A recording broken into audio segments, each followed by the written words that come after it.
ये ऐसे कैसे हो गया, सीता जी का अग्नि परीक्षा कैसे हो गया, राम जी को भी देना चाहिए था। ये सब मूर्ख लोग हैं महाराज, मूर्खों की ये सारी लीलाएं, सारी उसको इंप्लीमेंट करके हमारा शास्त्र किसी का ग्लोरिफिकेशन नहीं करता। एक तरफ विश्वामित्र राम के गुरु हैं, तो दूसरी तरफ यही विश्वामित्र मेनका के साथ फिसल गए। Who is Menaka? अगर आज के मीडिया के जगत में मेनका की बात की जाती तो हॉलीवुड या बॉलीवुड की कोई अभिनेत्री होती, कोई नायिका होती, एंजेलिना जोली होती। वो आई और आने के बाद विश्वामित्र जी फिसल गए। विश्वामित्र के फिसलने के बाद क्या हुआ? शकुंतला नाम की पुत्री को जन्म दिया। शकुंतला का विवाह दुष्यंत से हुआ। शकुंतला और दुष्यंत के पुत्र भरत हुए और उन्हीं भरत के नाम से इस देश का नाम भारत पड़ गया। तो बताओ, मामला तो बहुत अच्छा नहीं लगता। भगवान मर्यादा पुरुषोत्तम है। अरे कम से कम मर्यादित गुरु तो चुन लेते हैं। जिनके ऊपर लाल दाग लगा है उनको गुरु क्यों बना लिया? क्या मर्यादित लोगों की कमी थी ऋषियों में? पर भगवान राम ने विश्वामित्र को गुरु बनाया। अब ये प्रश्न मैं छोड़ के जाता हूं, पर आप भी जरा मंथन करना।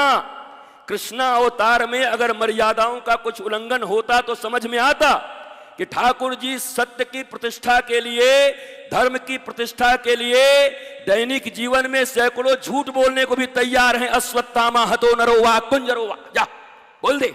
वो भी युधिष्ठिर से कह रहे हैं, महाराज झूठे आदमी से झूठ बुलवाएं तो कहने की बात है, धर्मराज को कह रहे हैं तू ही झूठ बोल जाके। धर्मराज को झूठ सिखा दिया।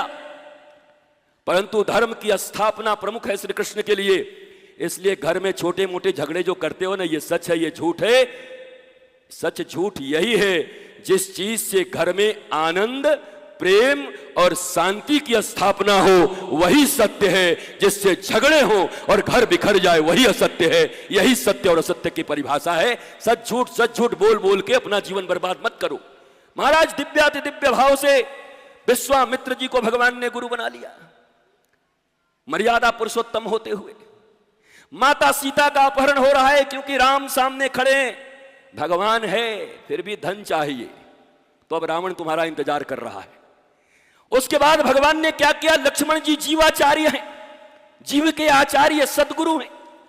लक्ष्मण जी को छोड़ गए कि लक्ष्मण सोने के चक्कर में शांति हमें तो छोड़ रही हैं, हमें तो भेज रही हैं। आप गुरु हो, कम से कम इस शांति रूपी जीव का रक्षा करना। लेकिन क्या हुआ? भगवान चले गए। माया के बस होकर के जब मारीच को मारा तो उसने चिल्लाया, हा लक्ष्मण रक्षा करो। और जब सीता माता ने कहा जाओ भैया संकट में है, लक्ष्मण जी ने कहा भैया और संकट में, जिनका नाम लेने से संकट मिट जाता है वो संकट में। तो माता जी ने कुछ कठोर वचन कहे। मैं समझ गई, तुम्हारे भाव बिगड़ गए हैं। तुम देवर हो पर तुम्हारे भाव अच्छे नहीं लगते, भाई की सुरक्षा नहीं करना चाहते।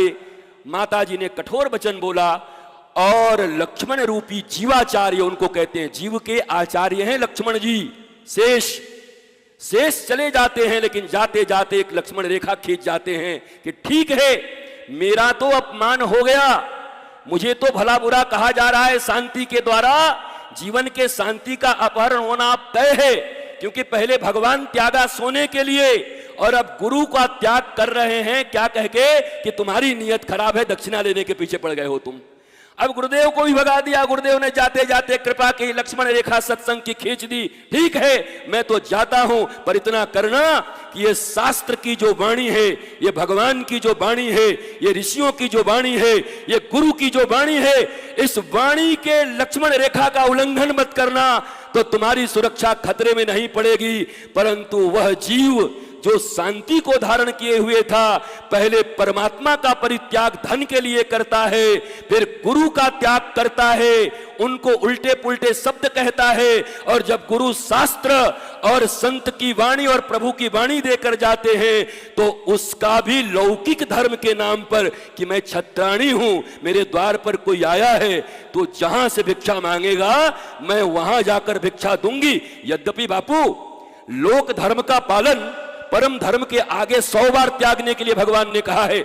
हमारे श्रीमद् भागवत में ही है धर्मम भजस्व सततम त्यज्य लोक धर्मान सेवस्य साधु पुरुषान जहि काम तृष्णाम अन्यस्य दोष गुण चिंतनमासु मुक्तवा सेवा कथा रसमहो नितराम पिबत्वम।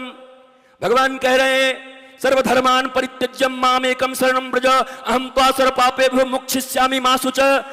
सब धर्मों का परित्याग कर, कमाल है, भगवान का अवतार धर्म की स्थापना के लिए होता है, धर्म के मार्ग पर चलाने के लिए होता है, और श्री कृष्ण कह रहे हैं सब धर्मों का परित्याग कर दे। बड़ा कंट्राडिक्टरी बात है। भगवान तो धर्म में प्रवृत्त करते हैं, भगवान धर्म से जोड़ते हैं, और भगवान श्री कृष्ण ललकार के कहते हैं सर्वधर्मान परित्यज्यम, छोड़ सब धर्मों को। कमाल है भाई, कौन धर्म को छोड़ने के लिए कह रहे हैं?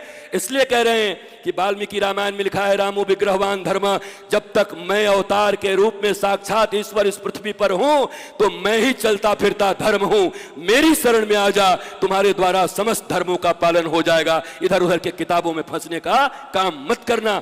जब जीवंत अवतार हो तो वह अवतार ही धर्म के मूल है। माता जी ने परमात्मा का अपमान किया, माता जी ने गुरु का अपमान किया, माता जी ने गुरुवाणी लक्ष्मण रेखा सत्संग की उसका अपमान किया। अब इतने अपमान करोगे तो रावण तो आएगा ना जीवन में, रुलाने तो आएगा ना। फिर इतने अपमान के बाद रावण आता है और माता का अपहरण करके अशोक वृक्ष के नीचे रख देता है। यह भी कमाल की बात है, नाम है अशोक और नीचे जो बैठी है माता जी बहुत है शोक उनको।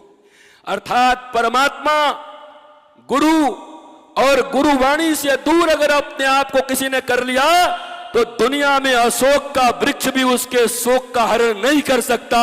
फिर हनुमान रूपी सदगुरु को आना पड़ेगा, तब जाकर माता को शांति प्राप्त होगी। ये बात भी अपने जीवन में अपना लेना। कभी धन के लिए परमात्मा का परित्याग मत कर देना, कभी इधर उधर की बातों के लिए गुरु का परित्याग मत कर देना, कभी इधर उधर की बातों के लिए शास्त्र और सत्संग की मर्यादाओं का लंघन मत कर जाना, नहीं तो रावण तुम्हारा अपहरण करेगा, अवश्य करेगा, और तुम्हारे जीवन की शांति मिट जाएगी। अब अंतिम बात कह के विश्राम देता हूं। जीवन में कोई शोक हो, दुख हो, कष्ट हो, तकलीफ हो तो रामचरितमानस हमें एक राह बताती है। राम जी के पिताजी ने जिस मार्ग का अनुसंधान किया वही मार्ग हमें अपनाना है।